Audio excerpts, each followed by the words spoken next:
어제장에서 이슈가 있었던 업종 살펴보는 기업 이슈 시간입니다.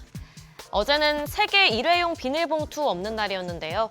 이를 맞아 이재명 대통령이 올해 안에 탈플라스틱 로드맵을 마련하고 차질 없이 추진해 나가겠다고 밝혔습니다. 이 대통령은 가장 먼저 내년을 기점으로 먹는 샘물과 음료류 페트병에 재생원료 사용을 의무화해 자원이 선순환하는 체계를 구축할 거라고 언급했는데요. 또한 산업과 의료기기를 제외한 모든 전기전자 제품에 대해 제조자와 수입자가 반드시 회수하고 재활용하도록 해서 플라스틱 폐기물 문제를 구조적으로 줄여나가겠다고 밝혔습니다. 이처럼 구체적인 계획에 관련주가 날아올랐는데요.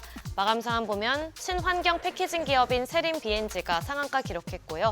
삼육물산은 액체 음료 포장 용기를 제조하고 있어 관련주로 분류됐는데 이 역시 상한가 기록했고, 에코플라스틱도 17% 넘게 시세 분출했고요. 한국패키지 9.75%, CTK도 5.79% 상승으로 마감했습니다. 눈에는 눈, 이에는 이, 손해를 입은 만큼 되돌려준다는 뜻이죠. 지난 4월 트럼프 대통령이 상호 관세를 발표하자 중국은 보복 관세와 함께 자국에서 생산되는 희토류 7종의 수출을 통제하는 카드를 꺼내들었습니다. 또 1일부턴 핵심 광물 안보에 중점을 둔 개정 광물자원법도 시행됐죠. 미중 간 무역 협상을 통해 중국이 현재 희토류 수출 통제 조치를 해제하기로 했지만 언제든 화두에 오를 수 있는 상황입니다. 그 가운데 리튬은 4차 산업의 하얀 석유라고 불릴 정도로 스마트폰과 2차 전지의 핵심 원료로 꼽히죠. 전 세계 리튬의 75%를 아르헨티나와 칠레, 볼리비아, 이 리튬 삼각지대에서 생산하는데 중국이 그중 아르헨티나의 최대 투자자이자 구매자입니다. 이에 미국과 서방이 잔뜩 경계하고 있는 상황인데요. 한편 우리 기업인 포스코홀딩스도 최근 북미 리튬 공급망 구축을 위해 국내 기업 최초로 미국 현지에서 리튬을 직접 생산하는 실증 사업에 나선다는 소식을 전하면서 상승세에 힘을 보탰습니다. 마감 상황 보면 중앙첨단 소재가 18% 가까이 시세 분출했고요. 강원에너지 16.54%, 포스코홀딩스 8.33%, 엔캠도 8% 넘게 올랐고 LG화학도 7.08% 상승으로 마감했습니다. 낙폭이 과도하다는 인식과 함께 뉴욕 증시에서 테슬라 훈풍이 불면서 어제 2차 전지주가 일제히 급등했습니다.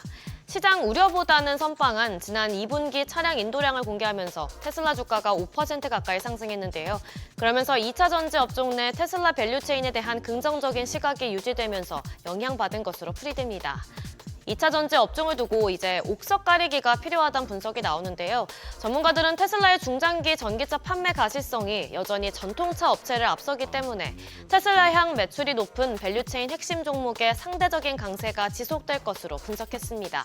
마감 상황 보면 EV 첨단 소재는 회사가 투자한 대만 전고체 배터리 업체인 프롤로지움 테크놀로지의 차세대 리튬 세라믹 배터리의 누적 출하량이 240만 대를 돌파했다는 소식이 전해지면서 상한가 기록했고 미코도 7% 넘게 올랐고 레이크 머티리얼즈 6.72%, 삼성전기와 LG에너지 솔루션 모두 5% 넘게 강세 보였습니다.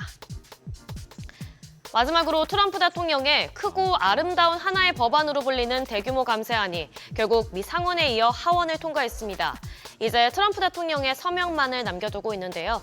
그런데 미국 상원이 법안을 통과시키면서 반도체 세액공제를 기존 25%에서 35%로 높이는 방안을 포함했습니다. 트럼프 대통령은 반도체 세액공제 폐지를 요구했는데 오히려 확대한 건데요. 이에 따라 기업들은 미국 내 반도체 공장 건설과 설비 투자액에 대해 35%의 세액공제를 받을 수 있고 또 공장 건설 보조금과 대출 혜택도 유지됩니다. 이렇게 되면 우리 기업인 삼성전자와 SK하이닉스가 수혜를 입을 수 있는데요. 이처럼 낙관적인 전망에 관련주가 좋은 흐름 보였습니다. 마감 상황 보면 FST 17% 가까이 올랐고요. SNS텍도 11% 넘게 시세 분출했고 월덱스 9.65%, KC텍도 9% 가까이 올랐고 마지막으로 덕산테코피아가 9% 가까이 상승으로 마감했습니다. 지금까지 기업 이슈 전해드렸습니다.